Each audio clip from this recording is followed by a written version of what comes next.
அனைத்து நல்லுள்ளங்களுக்கும் வணக்கம். நான் உங்கள் ரவிக்குமார். இது ஆழமான அரசியல் உண்மைகள். என்ன ஒரு நீண்ட எதிர்பார்ப்புக்கு மத்தியில் இன்றைக்கி தமிழகத்தினுடைய சட்டமன்றம் கூடியது.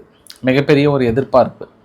ஏன்னா என்னெல்லாம் அறிவிப்பு கொடுக்க போகிறாங்க, என்ன பேச போகிறாங்க, எதிர்கட்சிகள்லாம் ஒரே ஆக்ரோஷமாக இருக்காங்களே. வாங்கப்பா இன்றைக்கி சட்டசபையில் பேசிடலாம், நீ என்ன நடக்குதுன்ற மாதிரி இப்போ என்ன நடக்குதுன்ற மாதிரிலாம் யார் எங்கே பேசினாலும் வாங்க சட்டசபையில் பேசிக்கலாம் அப்படின்ற மாதிரி பயங்கரமாக பேசினாங்களே.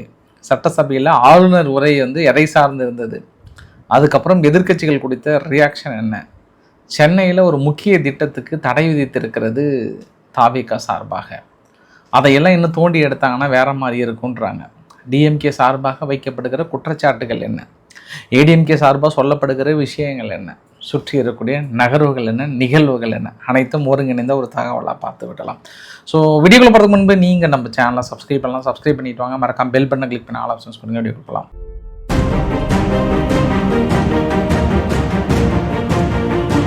ஆளுநர் உரை வழக்கமாக ஆளுநர் உரையை மையப்படுத்தி தான் அடுத்து இந்த அரசு எப்படி நகரப்போகுதுன்றதில் ஒரு மிகப்பெரிய ஒரு எதிர்பார்ப்பு.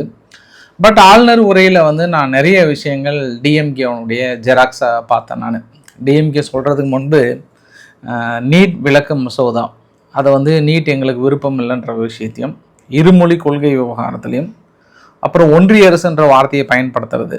ஏன்னா இதற்கு முன்பு ஏடிஎம்கே இருக்கும்போது மத்திய அரசுன்னு பயன்படுத்தியிருந்தாங்க.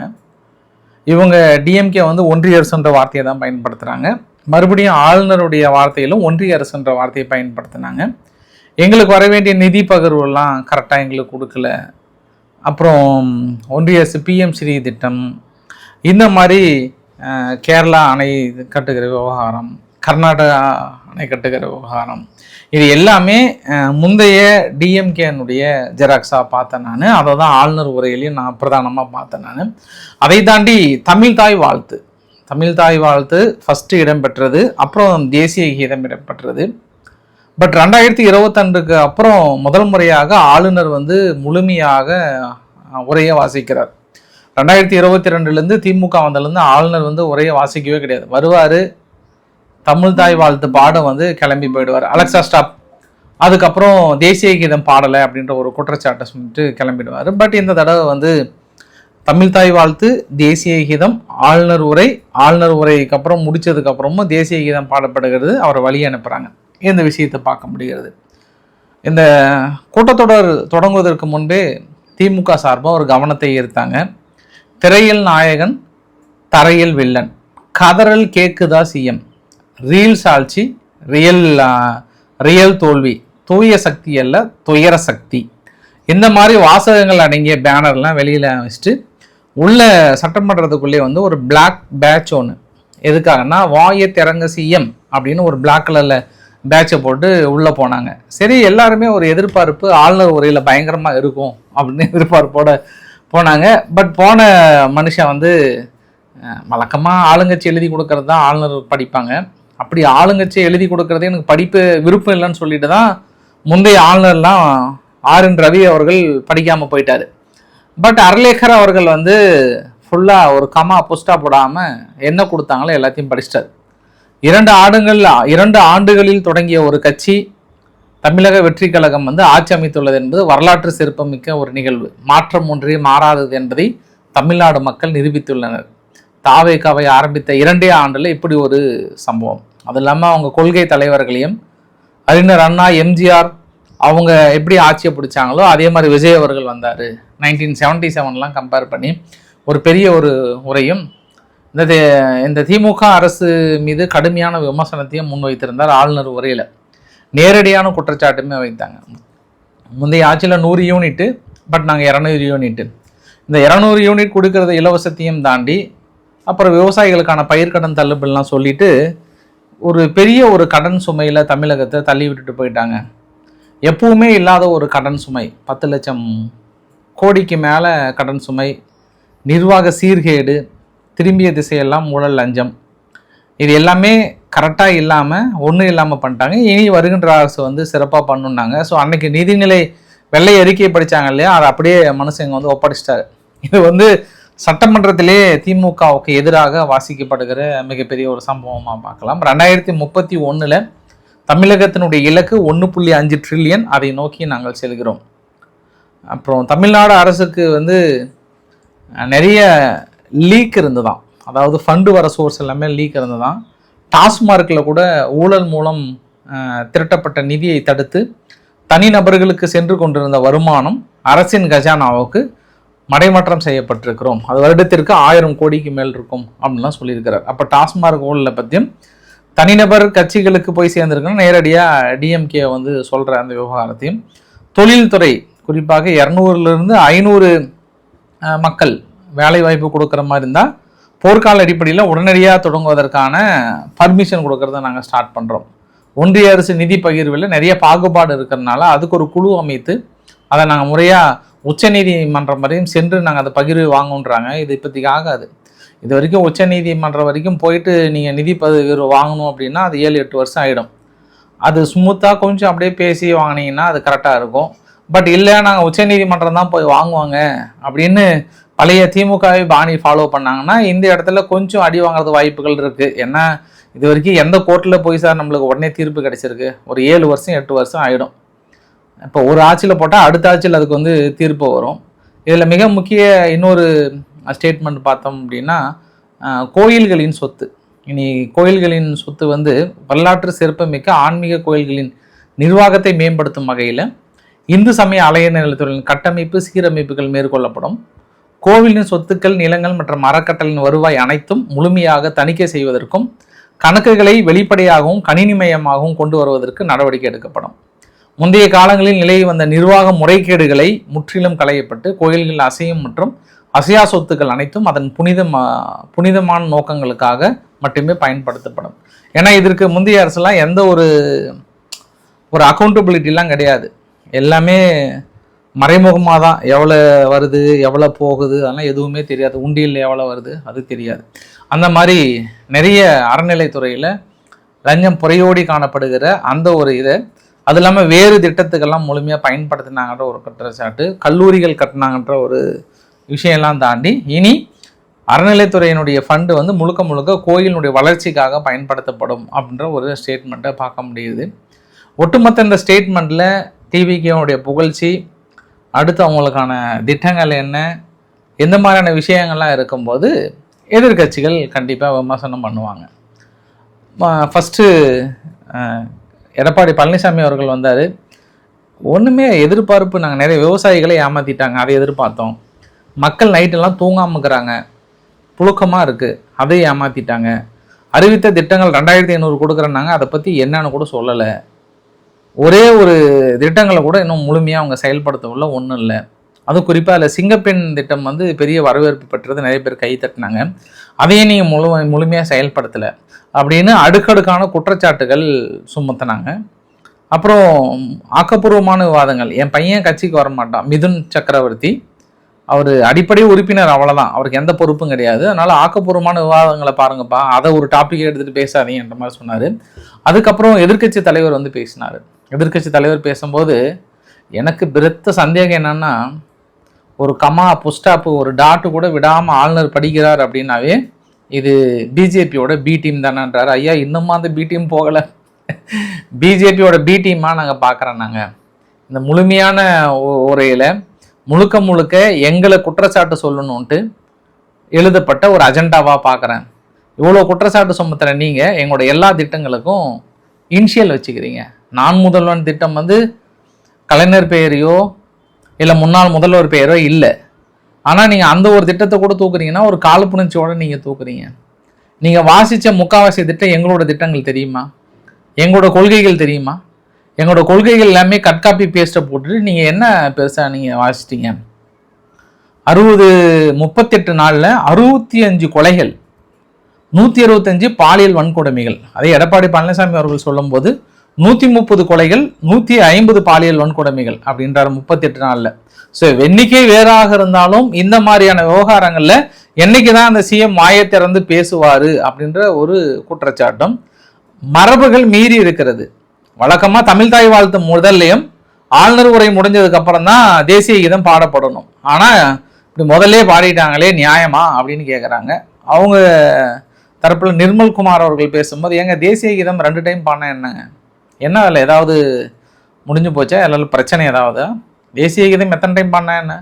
நம்ம தமிழ் தாய் வாழ்த்து முதல்ல பாடிட்டாங்கல்ல, தேசிய கீதம் பாடுறதே குற்றமா அப்படின்றமா சொல்கிறாங்க. அதாவது கேட்குற கேள்வி, நம்ம என்ன இந்தியாவின் ஒரு அங்கமாக தான் இருக்குமா, இல்லை வேற எங்கேயாவது வெளிநாட்டில் வேற ஏதாவது கண்ட்ரியில் இருக்கிறோமா? தேசிய கீதம் பாடினா குத்தமா அப்படின்ற மாதிரி தான் வந்து கேட்டிருந்தாங்க. ஏன்னா தமிழ் தாய் வாழ்த்து தான் ஃபர்ஸ்ட் நம்ம பிரதானம். ஆளுநர் உரையில் இருக்கும்போது பாடியாச்சு, அவ்வளோதானே. இதில் என்ன போய் விதியை மீறி இருக்கு? விதியை பற்றி தெரிஞ்சுக்கணும். ஆளுநர் முதல்வர் பேசலைன்னா பதிலளிக்கிற உரையில தாங்க பேசுவார். இப்போ எப்படிங்க பேசுவார்? இந்த விதியெல்லாம் தெரிஞ்சுக்கோங்கன்றாங்க. 2 கட்சிகள் வரவேற்பு கொடுத்துருந்தாங்க. ஒன்று மதிமுக, ஆல்மோஸ்ட் விக்கெட் காலின்னு நினைக்கிறேன், வந்து இணைய போகிறாங்கன்ற மாதிரி வந்து கேள்விப்பட்டேன். இன்னொன்று வந்து பிஎம்கே. ஏன்னா எங்களோட 46 ஆண்டு கால கோரிக்கையை வந்து நிறைவேற்றிருக்கிறாங்க. சமூக நீதி கணக்கெடுப்பு. சமூக நீதி கணக்கெடுப்பு வந்து ஆளுநர் உரையில் இடம்பெற்றிருப்பது என்பது மற்றற்ற மகிழ்ச்சியை தெரிவித்துக் கொள்கிறேன் அப்படின்னு கண்ணீர் வடிக்காத குறையா தனது ஆனந்த கண்ணீரை வடித்து கோடான கோடி நன்றியை தெரிவித்திருக்கிறார். வாழ்நாள் முழுக்கம் முதல்வர் விஜய்க்கு நன்றி சொல்லணும் அப்படின்னா இந்த ஒரு விஷயத்தை நான் சொல்லுவேன். நான் எவ்வளோ பாராட்டினாலும் தகும் அப்படின்ற ஒரு வார்த்தையை வந்து சொல்லியிருக்கிறார். அப்புறம் எதிர்ப்புகள் வழக்கமாக எதிர்கட்சிகள் எதிர்ப்பு தெரிவிப்பாங்க. கூட இருக்கக்கூடிய சிபிஐ கூட என்ன சொன்னாங்கன்னா, தமிழ் தாய் வாழ்த்து முதல்ல பாடிட்டாங்க, பட் விவசாயிகள், தொழிலாளர்கள், அமைப்பு சாரா தொழிலாளர்கள், ஒப்பந்த தொழிலாளர்கள், உழைக்கும் மக்களோட உணர்வுகளை பிரதிபலிக்கும் விதமாக அமையணும். இன்னும் கொஞ்சம் நிறைய எதிர்பார்த்தேன் உங்ககிட்ட. பெருசாக இல்லையே, ஒன்றுமே இல்லையே, கொஞ்சம் சப்புன்னு இருக்குது, உப்பு சப்பு இல்லாமல் இருக்குது, அப்படியே லைட்டாக போட்டிருந்தீங்கன்னா கொஞ்சம் காரெல்லாம் போட்டு கொடுத்தா தூக்கலாக வந்துருக்கும் அப்படின்ற மாதிரி சொன்னாங்க. சரி, எல்லாரும் எதிர்பார்ப்பு என்ன பெரிய விஷயம் அப்படின்னா, இதற்கு முன்பெல்லாம் வந்து சட்டசபையில் நேரலை இருக்காது. என்னன்னா கரெக்டாக முதல்வர் அவர்கள் பேசுறது மட்டும் தான் இருக்கும். எதிர்கட்சிகள் கேள்வி கேட்டால் நேரலே கட் பண்ணிடுவாங்க டாயின்ட்டு. மறுபடியும் முதல்வர் அவர்கள் பதில் உரை கொடுப்பாரு. எந்த கேள்விக்கு எந்த பதில் உரை கொடுத்தாருலாம் தெரியாது. அந்த மாதிரி நுணுக்கமாக ஆளுங்கட்சிக்கு மட்டுமே சாதகமாக இருக்கும்போது மட்டும்தான் நேரலை பண்ணுவாங்க. இது தொடர்ந்து பல விமர்சனங்களை மேற்கொண்டே இருந்தாங்க. திமுக வந்து நேரலை வந்து அனௌன்ஸ் பண்ணவே இல்லை. பேருக்கு இருக்கும், ஆனால் கரெக்டாக எதிர்கட்சிகள் பேசினா மட்டும் கட் பண்ணிடுவாங்க. யார் முகத்தையும் காட்ட மாட்டாங்க. சிஎம் முகத்தை காட்டுவாங்க, துணை முதல்வர் முகத்தை காட்டுவாங்க, அப்புறம் அமைச்சருடைய முகத்தை காட்டுவாங்க. மீதெல்லாம் யார் முகத்தையும் காட்ட மாட்டாங்க. நேரலை இல்லை. அந்த ஒரு குற்றச்சாட்டை போக்கும் விதமாக இதை முழுமையாக நேரலை செய்யப்படும். இதுக்கு முன்பெல்லாம் சட்டமன்றம் வந்து லைவ்ல வரும்னா எத்தனை பேருங்க பார்ப்பாங்க? ஒரு 5000 பேர் பார்த்துட்டாங்கன்னா ஆச்சரியங்க. ஒரு 200-300 பேர் கூட 1000 பேர் கூட பார்க்க மாட்டாங்க சட்டமன்றத்தெல்லாம். ஒரே புகழ்ச்சி மலையாக இருக்கும். ஆனால் இன்றைக்கி பார்க்குறேங்க, எல்லா சேனல்லையும், பாலிமர், தந்தி டிவி, எல்லா சேனல்லையும் குறைஞ்சது 60,000 பேர் 70,000 பேர் லைவாக பார்த்துட்டு இருக்காங்க. அப்போ தான் நினைச்சேன் நான், என்ன ஒரு மாற்றம், மக்கள் மத்தியிலே இவ்வளோ மாற்றமும் எழுச்சியும் பெற்றிருக்கிறது. இந்த சட்டமன்றத்தை மிகப்பெரிய அளவுக்கு எதிர்பார்க்குறாங்களே. அப்படி இருக்கிற வேலையிலே இந்த சட்டமன்றத்தை எத்தனை நாள் நடத்துவாங்கன்னு எதிர்பார்ப்பு இருந்தது.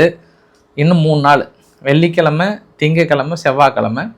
செவ்வாய்க்கிழமை நன்றி உரையாற்றாரு விஜய் அவர்கள். பேச மாட்டார். பேசுவார்னா செவ்வாய்க்கிழமை மட்டும் தான் பேசுவார் நன்றி உரை கொடுக்கும்போது. நாளைக்கு என்ன பண்ணுவாங்க, அதாவது ஏற்கனவே இறந்தவர்கள் யாராவது இருந்தாங்கன்னா அவங்களுக்கு இரங்கல் தீர்மானம் கொடுத்து நாள் முழுவதும் ஒத்தி வைக்கிறதுக்கு வாய்ப்புகள் இருக்குது. இல்லை நாளை நடத்துகிறாங்களான்னு தெரியல. வினாடி வினாவும் கிடையாதுன்ட்டாங்க. அதாவது கேள்விக்கு பதிலும் கிடையாது, இப்போ தான் ஆரம்பிச்சிருக்கிறோம், கொஞ்ச நாள் போகட்டும்ட்டாங்க. என்னன்னா அவங்கவுங்க எந்திரிச்சு இந்த ஓட்டு போடும்போது பேசினாங்க பாரு, ஒரு கட்டத்துக்கெல்லாம் எப்பா நிறுத்துங்க பாடுற ரேஞ்சுக்கு வந்துட்டாங்க. அதாவது ஓட்டெடுப்பு நடத்தும் போது பெரும்பான்மை நிரூபிக்கிறதுக்கு வன்னியரசு அவர்கள் பேசுறாரு, மக்கள்லாம் வெறுத்து போயிட்டாங்க. அப்ப இந்த மாதிரி இந்த தடவை இருக்குன்னு நினைக்கிறேன். கொடுக்கப்பட்ட கால அளவை விட மக்கள் மொக்கையை போட்டு தள்ளுறாங்களா, இல்லை நல்லா ஆக்கப்பூர்வமா பேசுறாங்களான்னு தெரியல. ஆனா வினாடி வீணா கிடையாதுன்ட்டாங்க. கடைசியில முதல்வர் உரை இருக்குன்றாங்க. பார்க்கலாம் எந்த அளவுக்கு எதிர்பார்ப்புகள் எகிர வைத்திருக்கிறது. இந்த தடவை பெருசா நடக்காது. ஒரு 6 மாசம் 7 மாசம் போனதுக்கு அப்புறம் சட்டசபை கூடுது இல்லையா, அப்போதான் நீங்க எதிர்பார்க்குற அளவுக்கு இருக்கும். இப்பெல்லாம் ஒண்ணுமே இருக்காது, உங்களுக்கு போர் அடிக்கும், மொக்கையாக தான் இருக்கும் கொஞ்ச நாள் பார்த்தீங்கன்னா. ஏன்னா அவங்கவுங்க புகழ்ந்து பேசிட்டு இருப்பாங்க, பெருசாக பதில்கள்லாம் இருக்காது. பட் அதை தாண்டி என்ன நிகழ்வு அப்படின்னா, ஒரு 2 முக்கிய விஷயம். அதாவது அறப்போர் இயக்கம் வந்து இந்த பள்ளிக்கரணை பகுதியில் சதுப்பு நிலம் இருக்குன்னு சொல்லிட்டு அங்கே வீடு கட்டுறதுக்கோ இல்லை எந்த ஒரு கட்டிடங்கள் கட்டுவதற்கான அனுமதியோ கிடையாதுன்றதை வந்து சொல்லியிருந்தாங்க. பட் முந்தைய திமுக அரசு என்ன பண்ணிட்டாங்க, அந்த சதுப்பு நிலத்தில் வந்து சுற்றுச்சூழல் அனுமதியை வந்து கொடுத்துட்டாங்க. சுற்றுச்சூழல் அனுமதியை கொடுத்து சுமார் ஒரு 2000 கோடி ப்ராஜெக்ட், 1200 குடியிருப்புகள் கட்ட ஒரு தனியார் நிறுவனத்துக்கு ஒரு ஒப்பந்தம். அந்த ஒப்பந்தத்தை கேன்சல் பண்ணணும்னு சொல்லிட்டு பெருசாக போராடினாங்க, பெரிய அளவுக்கு கையில் எடுத்தாங்க. அதை இன்னைக்கு கேன்சல் பண்ணிட்டாங்க. பட் ஒப்புதல் கொடுக்கறதுக்கு எவ்வளோ நிதி வாங்கியிருக்காங்கன்றதை விசாரணை பண்ணாங்கன்னா நல்லா இருக்குன்ற மாதிரி இந்த பக்கம் டிஎம்கேவோட எதிர்ப்பாளர்கள் வந்து நிறைய கேள்வி கேட்டிருந்தாங்க. அறப்போர் இயக்கம் வந்து கேள்வி முன் வைத்திருந்தாங்க. ஒரு சதுப்பு நிலத்தில் சுற்றுச்சூழல் அனுமதி வாங்குறாங்கன்னா அதுவும் 2000 கோடி ப்ராஜெக்ட் அப்படின்னா 10% வந்து தள்ளி இருப்பாங்க. அட்லீஸ்ட் ஒரு 50 கோடி 100 கோடியாவது வாங்கிட்டு தான் சைன் பண்ணியிருப்பாங்க. அதையும் கொஞ்சம் கூட சேர்த்து விசாரிச்சிங்கன்னா பரவாயில்லைன்றாங்க. இருந்தாலும் அந்த நிறுவனம் வந்து எவ்வளோ பாதிக்கப்பட்டிருப்பாங்க, லஞ்சம் கொடுத்து வாங்கியிருப்பாங்க, எல்லாம் கேன்சல் ஆகிடுச்சு. இனி சதுப்பு நிலங்களை பாதுகாக்க வேண்டியது அரசின் கொள்கை. அது மட்டும் இல்லை, நீர்நிலைகளை அழித்து ஒரு ப்ராஜெக்ட் உருவாக்கணுன்ற கொள்கை எங்களுக்கு கிடையாது. அதனால தான் பரந்தூர் விமான நிலையத்தை கூட மாற்று ஏற்பாடு வந்து நாங்கள் செஞ்சிட்ருக்கோம் அப்படின்றத சொல்கிறாங்க. பரந்தூர் விமான நிலையம் வரும்னு சொல்லிட்டு சுற்றியும் வந்து எல்லா நிலங்களும் பார்த்தீங்கன்னா பயங்கரமாக ரேட் ஏறிடுச்சு. இப்போ ரேட் வந்து ஃபுல்லாக ஹை பண்ணி விற்றுட்டாங்க. இப்போ வாங்கின தொழிலதிபர்கள்லாம் என்ன நினைப்பாங்க, அந்த இடத்துல வரல, வேறு எங்கேயோ ஒரு இடத்துக்கு மாற்றுறாங்க அப்படின்னா வாங்கின இடம்லாம் அந்தளவுக்கு மறுபடியும் விலை போகுமான்னு தெரியல. சரி விடுங்க, அரசியல்வாதிங்க தான் 3 ஏக்கரா 4 ஏக்கரா வாங்கி போட்டாங்க அப்படின்னாங்க, பார்க்கலாம் நம்ம. அதே மாதிரி அந்த பக்கம் ஆப்ரேஷன் சோபா அப்படின்னா இந்த பக்கம் வந்து பயங்கரமாக போயிட்டுருக்கு. திமுக சார்பாக காங்கிரஸை தட்டி தூக்கிட்டு இருக்காங்க ஒவ்வொருத்தராக. இங்கே கோயம்புத்தூரில் சிங்காநல்லூர் தொகுதியில் காங்கிரஸ் சார்பாக போட்டியிட்ட அவங்க பேர் ஸ்ரீநிதி மோகன் விலகி திமுகவில் சேர்ந்துட்டாங்க. இனி திமுக தான் என்னோட முழு கொள்கை அப்படின்னு சொல்லியிருக்காங்க. இந்த வீடியோட நிறைவு பகுதியில் இயக்குனர் ப. ரஞ்சித்திலிருந்து எல்லாரும் பரவலாக சொல்லப்படுகிற ஒரு பெரிய குற்றச்சாட்டு. இதற்கு முன்பு ஒரு தனிநபரோட ஒரு நிறுவனத்தோட ஆதிக்கத்தில் இருந்ததுனால நிறைய படம் ரிலீஸ் பண்ணல. சின்ன பட்ஜெட் படம்லாம் ஓடவே ஓடாது. குறிப்பிட்ட நிறுவனங்கள் மிரட்டி வாங்கி அவங்க பேரில் ரிலீஸ் பண்ணிட்டு இருந்தாங்க. இப்போ அதெல்லாம் இல்லாமல் சின்ன பட்ஜெட் படம்லாம் ஓடுது, நல்லா ஓடுது. இந்த கருப்பு படத்தில் ஆரம்பித்து அதுக்கப்புறம் வந்து பிளாஸ்ட்டு, இன்னும் 2-3 சிறிய பட்ஜெட் படம்லாம் அருமையாக ஓடுது, எந்த இடையூறும் இல்லாமல் ஓடுதுன்றாங்க. இவங்க எல்லாருமே யாரை குறி வைக்கிறாங்கன்னா ரெட் ஜெயின் மூவியை வந்து குறி வைக்கிறாங்க. ஏன்னா ஆதவ் அர்ஜுனா அவர்கள் பேசும்போது 30 நாளில் என்ன மாற்றம், என்ன கேட்குறீங்கல்ல. இதற்கு முன்பெல்லாம் வாரத்துக்கு 2 படத்தை ரிலீஸ் பண்ணாங்க ரெட் ஜெயின் மூவி. கடந்த 38 நாட்களில் ஒரு படம் கூட ரிலீஸ் பண்ணல. இதுவே மிகப்பெரிய ஒரு சாட்சி இல்லையா? மாஃபியா கையிலிருந்து நாங்கள் ரிலீஸ் பண்ணியிருக்கிறோம், தமிழக திரையுலகத்தை நாங்கள் காப்பாற்றிருக்கிறோம் அப்படின்னு சொல்லியிருக்கிறாங்க. இன்றைய மீம்ஸ் மெட்டீரியல் என்ன அப்படின்னா, இந்நேரம் எங்கள் தலைவராக இருந்தால் ஆளுநரை சட்டமன்றத்தை விட்டு ஓட வச்சது எங்கள் தலைவர் மு.க. ஸ்டாலின் தான் அப்படின்னு திமுக சார்பாக சொல்கிறாங்க. அதற்கு டிவிகே சார்பாக என்ன சொன்னாங்கன்னா, அதாவது எந்த ஆளுநரை பேச விடாமல் சட்டமன்றத்தை விட்டு ஓட வச்சாரு அவரையே ஓட வச்சவர் எங்கள் தலைவர்ன்றாங்க. யார்? மு.க. ஸ்டாலினை சட்டமன்றத்துக்குள்ளே வரவிடாமல் பண்ணவர் எங்கள் ஜோசப் இசையா அப்படின்னு இவங்க தரப்பில் ஒரு கமெண்ட் கொடுத்துருக்காங்க. ஸோ இன்றைய கமெண்ட் ஆஃப் த டே அப்படின்னு சொல்லலாமா? அதை தாண்டி அடுத்தடுத்த நிகழ்வுகள் என்ன? திமுக வைக்கின்ற குற்றச்சாட்டுகளுக்கு விஜய் அவர்கள் பேசுவாரா அப்படின்னா எதையும் எதிர்பார்க்க முடியாது. சட்டமன்றத்தில் மட்டும்தான் பேசுவார். அதுவும் என்ன பேசுகிறார், சோக முகத்துடன் வாசிக்கிறாரா, நல்ல ஒரு எனர்ஜெட்டிக்காக பேசுகிறாரா அப்படின்றத நம்ம செவ்வாய்க்கிழமை பார்க்கலாம் நம்ம. ஸோ பிடிச்சிருந்தா லைக் பண்ணுங்கள், ஃப்ரெண்ட்ஸுக்கு ஷேர் பண்ணுங்கள், சப்ஸ்கிரைப் பண்ணுங்கள். ரவிக்குமார் அரசியல் உண்மைகள். நன்றி, வணக்கம்.